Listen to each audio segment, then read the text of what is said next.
그냥 기록해두고 그냥 화면 켜주셔도 될 것 같아요. 상관없이 켜주셔도 꺼주셔도 되고 안 들어갈 방법이 있더라고요. 그래서 제가 블로그에도 쓴 서평을 좀 기반으로 이야기를 말씀을 드리자면, 이토록 뜻밖의 뇌과학이라는, 저번에 올해 초에 리사 페드먼 베럿이라는 세계적으로 유명한 신경과학자, 석학이 썼던 감정은 어떻게 만들어지는가를 잘 요약한 강연을 실제로 했었던 것 같기도 하고, 강연처럼 잘 7가지 강연을 잘 구성한 아주 교양서적이라고 볼 수 있겠습니다. 이 책은 되게 두껍고 다시 막 한꺼번에 막 훑어서 보기에는 힘들 수도 있겠는데, 이 책은 그래도 되게 하룻밤이면 다 하룻밤도 길죠. 하룻밤보다 더 짧게 읽을 수 있을 만한 되게 짧고도 핵심만 잘 담긴 좋은 책이라서 오늘 소개도 할 겸 준비를 좀 해봤습니다. 이 책으로 뇌과학에 대해서 잘못 알고 있었을 만한 5개념, 그리고 이걸 통해서 어떻게 감정을 잘 이해하고 어떻게 감정을 소위 말해서 잘 알아차리고 다스리고 우리가 원하는 대로 잘 살아갈 수 있을지, 그에 대해서 잘 알려줄 수 있는 좋은 책이라고 생각합니다. 이거는 감정을 어떻게 만들어지는가는 좀 차치하고서라도 이 책만큼은 많은 사람들이 읽었으면 좋겠다고 생각을 하는데, 비교적 잘 알려지지 않아서 안타깝네요. 좀 내려야지. 그래서 이토록 뜻밖의 뇌과학은 7가지 강연으로 구성되어 있고, 먼저 왜 근데 원제가 7.5 레슨이에요. 그러니까 7가지, 그리고 2분의 1가지 진실, 이렇게 뇌에 대한 7과 2분의 1까지 교훈, 뭐 이렇게 이야기를 하는데, 왜 이렇게 이야기를 했을까? 8가지면 8가지고 7가지면 7가지지 왜 7과 2분의 1가지는 또 뭘까라고 생각해보면, 뭐 이게 별건 아닌데, 별건 아니니까 왜 아니라서 왜 이렇게 제목을 지었는지 좀 마케팅적으로 좀 그렇게 뭐 잘 지은 건 아닌 것 같다. 그래서 한국에서 이토록 뜻밖의 뇌과학이라고 바꾼 건가? 이런 생각도 좀 개인적으로 들고요. 그래서 왜 별건 아닌 이유인데, 첫 수업에서 2분의 1은 첫 수업에서 방대한 진화사를 살짝 훔쳐보는 정도여서 온전한 1강이라고 이름 붙이기 어려워서 2분의 1강이라고 이름 붙인 것이라고 해요. 그래서 아니 뭐 근데 생각해보면 막상 보면은 2분의 1강이라고 해서 결코 무시할 만한 그런 정도가 아니거든요. 오히려 이 2분의 1강, 첫 2분의 1강에서 소개한 그 뇌가 어떻게 진화했는지에 대한 진화사는 이 책 전반을 이해하는 데 진짜 중요한 개념이라고도 할 수 있어서, 왜 하필 뭐 2분의 1강이라고 뜬금없다고 해야 될까? 썰렁하다고 해야 될까? 왜 그렇게 이름을 붙인 건지 잘 모르겠어요, 개인적으로. 뭐, 굉장히 1강 혹은 뭐 1강을 넘을 만한, 한강 단일한 강의 수준을 넘을 만한, 뭐 1.5강이라고 해도 좋았을 텐데, 에, 그래서 그 2분의 1강에서는 가장 핵심적인 주제가 뇌는 생각하기 위해 있는 게 아니다 라는 주제를 이야기를 합니다. 우리가 보통 흔히 말해서 뇌는 왜 어떻게 지금 우리들의 뇌처럼 진화하게 됐을까? 혹은 뭐 그냥 일상생활에서도 야, 뇌는 생각하라고 달린 기관이야, 이런 얘기를 많이 하잖아요. 생각이 없니? 뭐 이런 식으로 얘기를 할 때. 근데 꼭 그러니까 생각하는 게 부수적인 현상으로 나오긴 했지만, 부수적인 기능으로 나오긴 했지만 꼭 그게 그러기 위해서 발달을 한 건 아니다, 뇌라는 게. 그런 식으로 이야기를 하는 거죠. 근데 이런 생각하기 위해서 뇌가 발달했다 라고 말하는 방식은 좀 키워야겠다. 이런 방식은 뇌가 일종의 상향 진보 방식으로 진화했다라는 가정이 은연중에 깔려 있는 거죠. 그러니까 가장 아래 동물, 하등 동물에서 시작해서 고등 동물까지 진화해 인간의 가장 정교하고도 이성적인 뇌까지 진화했다. 라는 위계적인 과정인데, 이런 위계를 철학에서는 뭐 플라톤, 아리스토텔레스 때부터 있었던 위계적인 질서죠.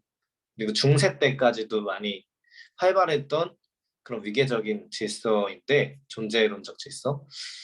근데 신플라톤주의 철학 같은, 그러니까 플로티누스라고 하는 플라톤의 계보를 이은 그런 사상에서는 이거 존재의 대사슬이라고 이름을 붙여요. 이거 번역 The Great Chain of Being이라고, 뭐 존재의 대연쇄, 존재의 대사슬이라고도 번역을 하는데, 그러니까 그거에 신학적인 정서가 여기에 다분히 들어가 있거든요. 그러니까 제일 고등한 동물이라고 하는 거, 고등한 존재, 제일 고등한 존재, 신, 그 다음에 뭐 천사, 뭐 그 다음에 뭐 영적인 존재, 영적인 여러 존재, 뭐 성인군자, 뭐 그리고 인간, 뭐 동물, 뭐 식물, 기타 등등 아주 미물까지 쭉쭉쭉쭉 내려가는 그런 존재의 대사슬이 있다. 그런 위계적인 질서가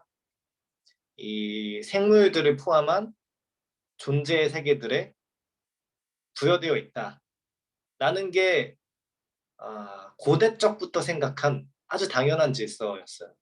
근데 이거는 이런 가정은 단순히 뇌의 진화뿐만 아니라 우리가 눈먼 시계공에서도 수십 번, 수백 번이라고 말하면 과장이겠지만 계속 얘기했던 것처럼 진화 전반에 대해서도 명백히 틀린 걸로 드러났죠. 단지 생물에는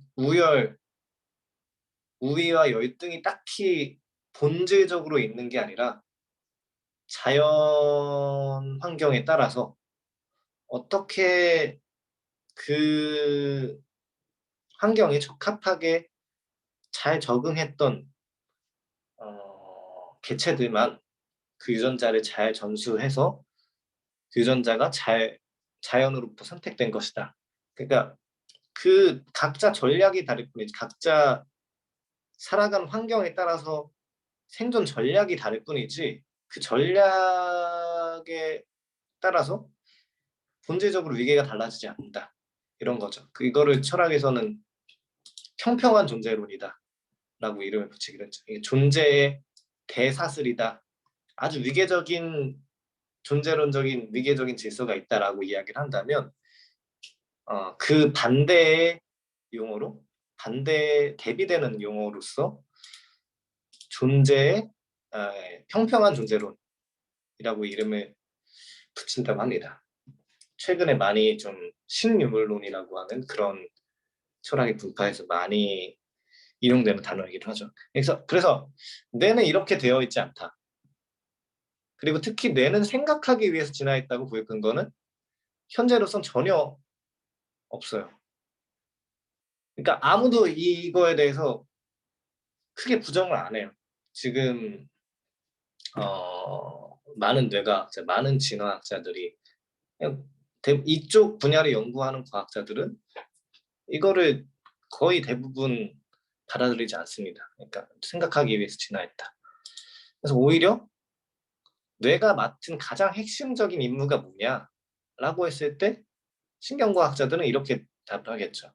이거는 리사 펠드먼 저자의 말이겠지만, 저자의 표현이지만 신체 예산을 효율적으로 관리하는 일이다 라고 이야기를 하는 거죠. 더 키우면 더 보기 좋으시겠지.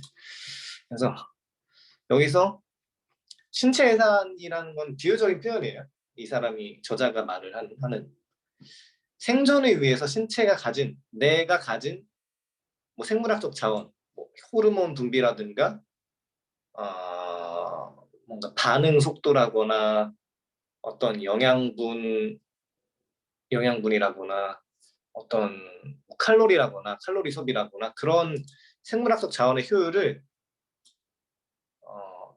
우리가 이해하기 쉽도록 신체 예산이라고 비유적으로 표현한 단어예요. 그러니까 우리 뇌가 맡은 핵심적인 기능을 더 좀 구체적으로 일상적인 용어로 조금 지루하지만 좀 길게 정확하게 표현하자면 뇌 핵심적인 기능은 아까도 말했다시피 주어진 환경 속에서 생존과 번식을 위해서 에너지가 언제 얼마나 필요할지 잘 예측함으로써 효율적으로 몸을 움직이도록 제어하는 것이다 라는 게 뇌의 핵심적인 기능이라고 볼 수 있겠고요. 그러니까 예산이라는 게 그렇잖아요. 나라가 맡은 예산이든지 가정이 맡은 예산 체계든지 지금 바로 다 써버리는 게 아니잖아요. 우리가 뭔가 자원을 가졌을 때 미래까지 내다봐서 이만큼 정도만 써도 되겠지. 너무 과하면 나중에 더 쓸 수 있는 에너지가 별로 없으니까 이 정도만 써야겠다라고 어느 정도 계산을 하고 예측을 해서 효율적으로 몸을 제어한다는 거죠. 너무 과하게 쓰면은 나중에 쓸 에너지가 없고 너무 적게 쓰면 생존과 번식에 좀 불리하겠죠. 그 확률이 떨어지겠죠. 생존을 잘 할 수 있는 확률이. 그래서 효율적으로 몸을 움직이도록 제어하는 것이다. 신체 예산이라고 봐도 무방한 표현이겠죠. 이런 관점에서 봤을 때. 그러니까 뇌가 어떻게 진화했느냐. 가장 초기의 동물을 봤을 때 뭐 아메바든지 여기에서는 화류어, 기타 등등 동물에 대해서 이야기가 나오는데 가장 원시적인 동물은 뭐 반응만 하는 동물이었고 굉장히 기관도 작은 동물이었어요. 굉장히 기관도 거의 없어요. 그냥 거의 막대기의 위장이 조금 달렸다 싶은 정도로 그런 수준의 아주 미물이었는데 화류어가 물에서 사는 그 화류어가 굉장히 미물 수준의 기관밖에 없었는데 점점 더 크고 복잡한 기관을 발달시키면 진화해 온 거죠. 근데 더 크고 복잡해지고 뭐 단세포 동물의 수준, 아메바 수준뿐만 아니라 막 엄청 복잡해진 식물이라거나 식물은 여기서 뇌가 없으니까 얘기겠죠. 복잡해져서 막 움직이고 몸을 역동적으로 움직이고 잡아먹힘을 피하기 위해서 이리저리 계산을 하고 그 신체를 효율적으로 다루기 위해서는 기관들이 너무 많아졌잖아요. 그러면은 이거를 막 나뒹굴어서 관리할 수는 없겠죠. 이걸 효율적으로 관리할 수 있는 지휘본부가 필요했는데 수분과 혈액, 염분과 산소, 포도당과 코르티솔, 성호르몬, 기타 등등 이 모든 점점 정교해진 신체를 효율적으로 운영하기 위해서는 이 뇌라는 지휘본부가 필요했던 거죠. 그래서 뇌가 진화하게 된 것이다. 지금의 뇌처럼 진화하게 된 것이다. 라고 이야기를 했어요. 물론 그러니까 궁극적인 목적을 가지고 뇌가 이런 이유를 가져서 진화했다라는 거 아니고 이렇게 생존과 번식을 위해서 말 그대로 뭐 다윈 자연 선택처럼 생존과 번식을 위해서 맞추다 보니까 효율적으로 몸을 움직이는 능력이 필요했던 거죠. 당연하게도 자연 선택에 따르면 당연히 이런 우리가 특히 동물에 대해서는 이런 뇌가 지휘본부로서의 뇌가 필수 불가결하게 필요할 수밖에 없었다. 이런 이야기를 할 수 있겠습니다. 이건 예전에 인간의 뇌는 3층 구조라고 저자가 이제 2분의 1강에서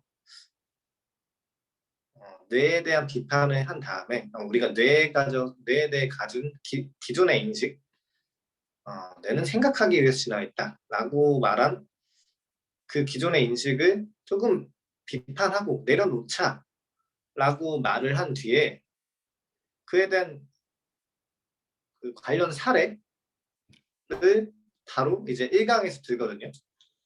가장 거기에 쉽게 잘 걸려 넘어진 과학사에서의 사례가 있는데 3층 뇌 가설이 있죠. 우리가 감정은 어떻게 만들어지는가에서도 이 가설을 비판한 적이 있었는데 굉장한 오개념이자 이데올로기라고 볼 수 있겠습니다. 인간 중심적인 이데올로기죠. 인간 우월적인 이데올로기라고 볼 수 있겠습니다. 그러니까 이게 뭐냐면 제가 저번 아주 예전 아니고 올해 썼던 글에서도 썼던 이 글을 보완해서 쓴 리뷰인데 이거는 인간의 뇌는 진화 역사에서 가장 오래되면서 기본적인 생명 활동을 주로 담당한다고 하는 1층 파충류의 뇌, 그리고 감정과 스트레스 반응을 주로 담당한다고 알려진 2층 포유류의 뇌, 마지막으로 언어 활동을 토대로 주로 기억, 분석, 판단하는 3층 심피질의 구조로 나누어져 있다는 학설이라고 할 수 있겠는데 그림으로 보면 이런 구조죠. 파충류의 뇌, 포유류의 뇌, 인간의 뇌, 여기 심피질 파란색으로 표시된 부분이 이렇게 말하는 거예요. 각각에서. 그러니까 뇌가 뭐 이런 생명을 담당하는 그런 거 있고 파충류만 가지고 있고 포유류만 가지고 있고 인간에게만 이런 심피질이 있다라고 이야기를 하는데 이거 다 틀린 거예요. 이거 지금도 많이 뇌과학 강연 같은 거 보면은 조금 내가 약간 좀 뭐 리더십 강연 이런 거 한다, 어디 임원 교육 한다 싶은 그런 곳에 가면은 저도 고위근무 같은 거 할 때 뭐 고위근무 요원한테 교육 같은 거 하거든요. 근데 거기서도 이런 얘기 하더라고요. 하는 도중에 당신 틀렸다 이런 얘기도 할 수 없고 그냥 들었는데 이거 완전히 틀린 얘기입니다. 이거 아무도 받아들이지 않는, 이것도 굉장히 인간 중심적인 인간 우월적인 이데올로기에 도취되어서 쉽게 과학자들이 걸려 넘어간, 대중들은 더 쉽게 걸려 넘어간 그런 이데올로기 중 하나라고 볼 수 있겠습니다. 이건 아무도 안 받아들여요. 안타깝게도 현대에 와서 충분히 반증되어서 폐기된 잘못된 가설이고 우리가 흔히 생각하다시피 인간의 인지라는 예쁜 포장지로 둘러싼 동물 뇌를 가지고 있지 않습니다. 그러니까 동물적인 뇌 위에 이성적이고 인지적인 그런 예쁜 포장지로 둘러싸여 심피질이라는 그렇게 둘러싸여 있지 않다는 거죠. 누구나 다 알아요. 뇌과학자들이라면. 뇌의 진화를 다루는 전문가들, 진화학자들, 진화심리학자들이라면 누구나 다 아는데 안타깝게도 이게 너무나 견고하게 딱딱하게 대중들에게 각인됐기 때문에 쉽게 교체되지가 않고 있어요. 아직도. 그래서 이런 뇌 구조에 대한 생물학적 패러다임은 바뀐 지 한참 오래됐는데도 불구하고 그 사실이 널리 퍼지지 않았을 뿐더러 이미 딱 형성된 고정관념이 쉽게 변하지 않는 거죠. 여전히 뭐 도마뱀의 뇌다, 당신의 도마뱀의 뇌를 잘 관리해야 된다, 그런 교양 서적도 많이 좀 도서관 둘러보다 보면, 서점 둘러보다 보면 아직도 여전히 좀 있고 강연 같은 거 보면은 여전히 좀 많이 있죠. 리더십 교육, 임원 교육 과정이다 뭐 그런 거다 싶으면 여전히 많이 있어요. 이 책 감정은 어떻게 만들어지는가, 우리가 올해 초에도 읽었었던 이 책에서 어떻게 저자가 비판을 하는지 참고하도록 하겠습니다. 그 구절을 인용해 보자면, 이 기원신화는 매우 강력한 것이어서 과학자들도 이에 기초한 뇌 모형을 제안하곤 했다. 이런 모형에 따르면 우리가 파충류로부터 물려받은 아주 오래된 피질하 회로는 우리의 기본 생존을 담당한다. 그리고 이 회로 꼭대기에는 우리가 초기 포유동물로부터 물려받은 변형계라고 불리는 감정 체계가 있다. 그러니까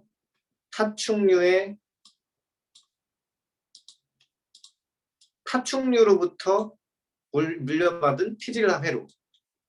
이거는 생명의 뇌를 담당한다. 그리고 변형계라고 불리는 감정 체계에서는 감정을 담당한다. 그리고 그 위에는 케이크에 크림 얹듯이 이 변형계 위에 합리적이고 이성적인 인간에게만 독특한 신피질이 더 씌워져 있다. 삼위일체뇌라고 불리는 가설이죠. 저자는 이걸 삼위일체뇌라고 부르거든요. 그래서 이거를 인간의 생물학적 구조에 대해 가장 널리 퍼져 있는 오해 중 하나라고 볼 수 있겠습니다. 이게 어떻게 많이 퍼지게 됐냐면 저자에 따르면 칼 세이건의 베스트셀러 에덴의 용을 통해서 일반에 널리 알려졌다고 이야기하는데 이게 퓰리처상까지 또 받았던 교양 서적이고 이 당시에도 이게 삼위일체 내가 좀 틀렸다는 증거들이 많이 있는데 에덴의 용 때문에 그런 잘못된 사실이 퍼졌다는 건 좀 많이 안타깝죠. 칼 세이건 제가 굉장히 존경하는 사람이기도 하지만 좀 안타까운 것 같습니다. 그래서 그러나 인간은 인지랑이 예쁜 포장지로 둘러싼 동물의 뇌를 가지고 있지 않으며 이것은 뇌의 진화를 이해하는 전문가라면 누구나 다 아는 사실입니다. 감정을 뇌의 중간 부분, 변형계에만 대응시키고 이성과 논리를 신피질에 대응시키는 건 그저 허튼 소리일 뿐이라고 어떤 신경과학자가 이야기를 하기도 하고 뇌의 모든 구역이 모든 척추동물에 존재합니다. 실제로. 그러니까 신피질이든 파충류의 뇌라고 불리는 부분이든 변형계라고 불리는 부분이든 모든 척추동물에 다 존재해요. 모든 뇌가 공통의 제조계획을 가져서 동일한 제조계획으로 만들어져요. 동일한 설계도라고 하면 그렇게 동일한 제조계획으로 만들어져요. 그러니까 이렇게 뭐 파충류의 뇌다, 포유류의 뇌다, 인간의 뇌다라고 하는 거는 명백히 틀려먹은 소리라는 거죠. 과학적으로도 틀려먹었을 뿐더러 아니 틀렸다는 사실이 우리에게 왜 중요하느냐라고 한다면 우리가 감정을 바라보는 태도에 대해서 상당히 불필요할 뿐더러 실용적인 관점에서도 별로 좋지가 않아요. 그러니까 감정은 이성과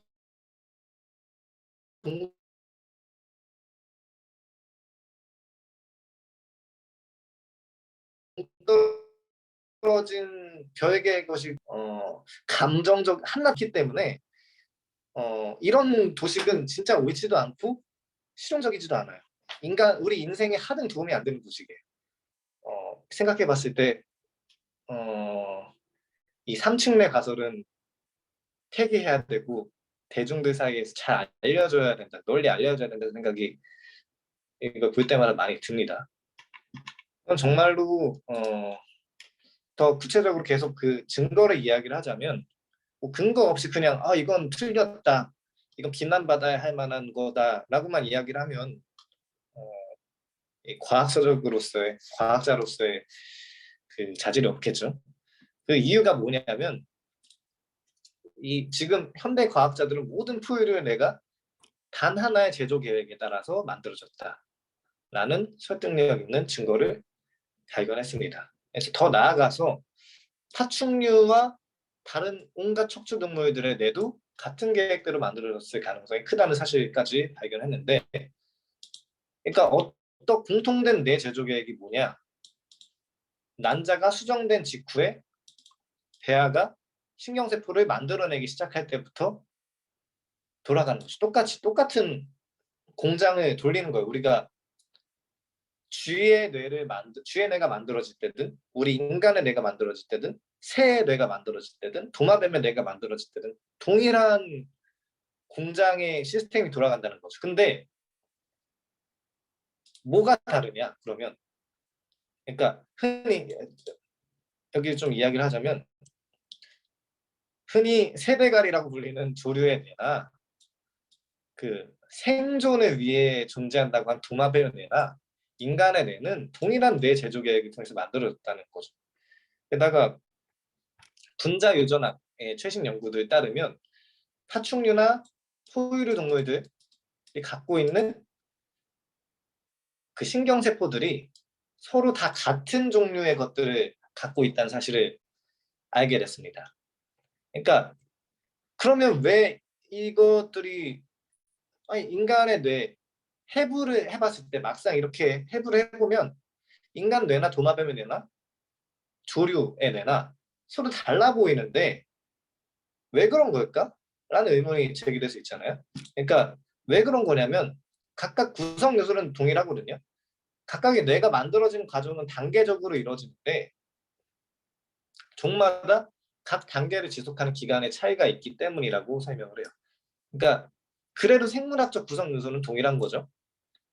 근데 각 단계마다 뇌가 만들어지는 시간의 차이가 있기 마련이고 그로 인해서 저마다 뇌의 형태와 크기가 다를 뿐인 거죠. 그러니까 뇌를 그러니까 예를 들어서 대뇌피질을 구성하는 신경세포들이 만들어진 단계는 인간보다 설치류가 짧고 도마뱀의 입보다 훨씬 더 짧아요. 그러니까 대뇌피질을 만드는 그 단계에서는 그 신경세포들이 만들어진 그 단계에서는 쥐가 인간보다 짧기 때문에 대뇌피질이 조금 작게 만들어지는 거고 도마뱀은 이거보다 훨씬 더 작은 시간에 짧은 시간에 기여하기 때문에 훨씬 더 작게 만들어지는 거죠. 대뇌피질이. 그래서 우리 대뇌피질은 크고 생쥐 것은 더 작고 이구아나의 것은 훨씬 더 작거나 없는 거죠. 그러니까 있는지 없는지는 약간 논란의 거리라고 하더라고요. 이구아나가 대뇌피질이 있느냐 없느냐. 그러니까 뭐 이구아나 파충류는 파충류의 뇌만 있다. 흔히 생각하기에. 뭐 뇌가 뭐 이런 정도의 수준만 있다. 이렇게 생각하기 쉽잖아요. 그렇지 않아요. 이구아나도 파충류의 뇌, 뭐 변형계, 뇌간 변형계, 심피질까지 다 있어요. 다 있는지 없는지는 약간 심피질이 있는지 없는지는 약간 그 논란거리지만 거의 작거나 없는 수준으로 거의 동일하게 있다는 거죠. 대부분의 척추동물들이. 결론적으로 말해서 인간의 뇌만 생긴 진화적인 역사에서 새로 생긴 부분은 없다는 거죠. 특히 이름부터도 잘못 붙여진 신피질, 새로 생겼다는 피질이죠. 네오코르텍스는 없어요. 그러니까 그런 건 없어요. 이거는 대부분의 그냥 과학자들이 동의하는 사실이고 이게 다 인간 우월적인 이데올로기에서 비롯된 잘못된 오개념에 불과한 이야기라고 할 수 있겠습니다. 그러니까 인간 중심적인 이데올로기 이게 잘못됐는데 왜 지금까지 이어졌을까라고 생각을 해보면 저자는 이렇게 해명을 하거든요. 그러니까 되게 그러니까 뇌에 대해서 잘 알려주는 그런 커뮤니케이터도 부족할 뿐더러 이건 뭐 과학자의 쪽의 문제이기도 하지만 우리 인간 본성의 문제이기도 하다. 그러니까 이게 결국 인간은 이성적인 뇌고 이 이성적인 뇌까지 달려올 때까지 하등한 동물들이 가득했었고 이제 우리는 인간들은 고등한 동물들 신피질로서 이성적인 행위가 가능하고 이성적인 사고가 가능한 그런 위대한 동물이다. 1등의 동물이다. 라는 식으로 포장하기 쉽고 그리고 거기에도 왠지 걸려 넘어가기 쉽고 인정하면 왠지 좋을 것 같은 인정하면 왠지 기분이 좋잖아요. 인간이 모든 중에서 만물의 영장이다 뭐 이런 식으로 이름 붙이면 너무 기분이 좋기 때문에 그래서 걸려 넘어가기 쉬웠을 것이다라고 이런 인간 중심적인 이데올로기에 걸려 넘어가기 쉬웠을 것이다 이런 이야기를 합니다. 그래서 아까 이야기한 뇌의 진화사를 이해하는 게 굉장히 중요했던 거죠. 존재 대사슬이 아니라 평평한 존재론을 받아들여야 되고 그걸 통해서 신체 예산을 관리하는 게 뇌의 주 목적이고 감정, 이성, 뭐 생존 이런 게 따로 나눠진 뇌라는 게 없다는 걸 이해하는 게 굉장히 중요하다는 말씀을 드리고 싶습니다. 네. 다 동일한 뇌 제조기를 가지고 있고. 그래서 그러면 계속 저자는 이런 이야기를 하거든요. 그럼 뇌는 네트워크다. 뇌는 이성적인 뇌는 따로 없다. 라고 이야기를 하고 3층 내 가설은 명백히 틀린 이데올로기에 불과하다. 그런 이야기를 하는데 그러면 게다가 또 여기 그 제가 아까 한 말씀에 들어있는 건 아니었지만 인간 대뇌피질이 상대적으로 크기 때문에 다른 동물에 비해 상대적으로 크기 때문에 우리가 인간이 가진 능력이 생긴 것이다. 인간만이 가진 거대한 문명을 건설할 능력이 생긴 것도 아니라고 이야기하는데 그러면 어떤 게 다르길래 인간의 뇌가 무엇이 다르길래 이렇게 정교한 네이처링이 가능한 걸까? 라고 이야기를 한다면 뇌는 어떻게 방대한 정보를 순식간에 통합해서 인간의 마음 만든 걸까? 라고 질문을 던지면 중요한 통찰 하나로 시작을 할 수 있을 것 같아요. 이거 하나만으로 다 해결되는 건 아니지만 생물들이 가진 뇌는 하나의 거대한 신경망이자 네트워크다. 뇌는 네트워크다라는 사실을 이해하는 게 이 질문에 있어서 가장 중요한 거라고 생각을 합니다. 뇌는 1280억 개의 신경세포가 하나의 거대하고 유연한 구조로 연결된 네트워크다라고 이야기를 하죠. 우리 뇌에만 해도 신경세포 뭐 몇백만 개 있겠지, 몇천만 개 있겠지, 이 정도 수준, 몇억 개 있겠지, 몇십억 개 있겠지, 이 정도 수준이 아니라 1280억 개의 신경세포가 우리 뇌를 가득 채우고 있습니다. 대부분 평균적으로 봤을 때. 이것들이 서로 끊임없이 서로 계속해서 연결되어서 서로 잘 때도 그렇고 깨어 있을 때도 그렇고 그냥 죽을 때까지 평생 그 신경세포들끼리 정기적인 신호의 교류가 평생 있어요. 끊기지 않아요. 죽기 전까지는. 이게 끊기면 죽는 거죠. 그래서 이 얼마나 많이 연결이 되어 있겠어. 1280억 개의 연결이 있다는 게 아니라 1280억 개의 신경세포가 서로 연결되어 있다는 거니까. 그러니까 우리가 10개의 집단끼리 10명의 사람끼리 서로 악수를 한다고 하면은 그것도 굉장히 많은 경우의 수가 있잖아요. 우리가 학창 시절에 막 10명의 사람끼리 악수를 하면 경우의 수가 도대체 몇 가지나 될까 이런 문제도 확률이나 경우의 수 문제 같은 거 많이 되잖아요. 근데 1280억 개를 무려 그들끼리 악수를 한다고 했을 때 얼마나 복잡한 연결이 이루어질 수 있겠어요. 그걸 생각하면 굉장히 복잡도가 높은 네트워크를 가졌다고 할 수 있겠어요. 근데 제가 지금 무료로 줌을 진행하고 있는데 40분 제한이 있는데 지금 1분 남았거든요. 지금 여기서 더 진행하다가 무심코 끊기기보다 여기서 잠깐 끊었다가 다시 방에 들어오시면 될 것 같습니다. 제가 공유했던 그 줌 방에 링크로 다시 들어오시면 되겠습니다. 잠깐 종료를 할게요. 바로 뭐 10초, 20초 안에 다시 열 거예요.